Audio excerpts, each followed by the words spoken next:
foreboding sound of bad news. Yeah, there you go.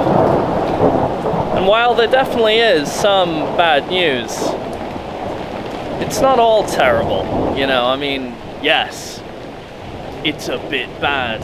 There's some lightning, some thunder, some rain, but it's not all terrible. Because, first of all, now we're in the warm and dry, in the quiet workshop, and I actually do have a path forward for the issue. So, pistons, right? Couldn't get thick enough rings to match the gap, the piston groove, and it was just something that I wasn't willing to just put in the engine and move on with. The rings need to be fitted right for the engine to live a long time.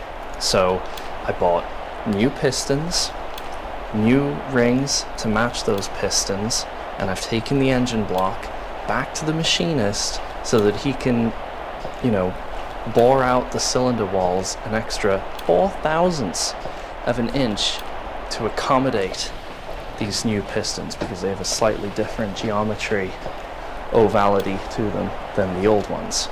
But now that I have this path forward, it's like I'm awakened in a new clear world, a sunny world.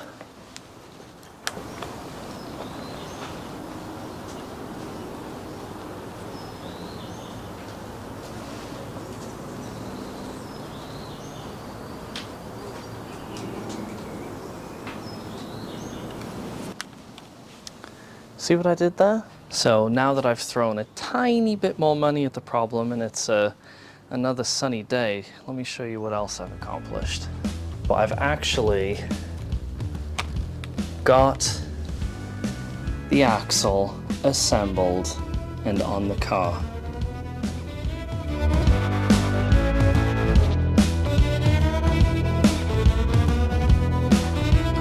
I had a couple of late evenings with Steve, who helped me put this together. You know, thank you, Steve.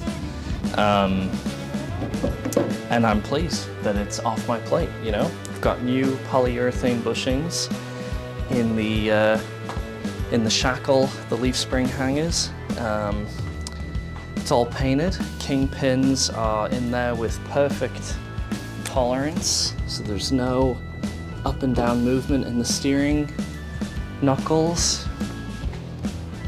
It's one thing, another thing complete, so it's great news.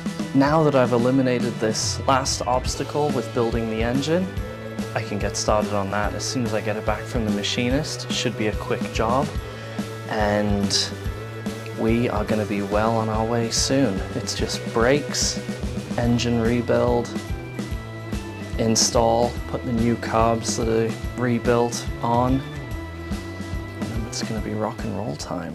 If anybody knows anything about dyeing vinyl, leave me a comment or something, because I cleaned the bench seat back for the TC, and I guess it was vinyl, or it is vinyl, and it was dyed at some point, like maybe red to match the car or something, and now that I've cleaned it, it's kind of like this horrible peach color, and it's awful. So if anybody has any experience with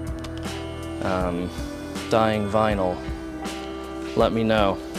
I've seen sprays and stuff, but I don't know if on a hot San Fernando Valley day it then leaches the dye back into your trousers, which would be very uncool. So anyway, thanks for watching, thanks for following the build, and see you soon.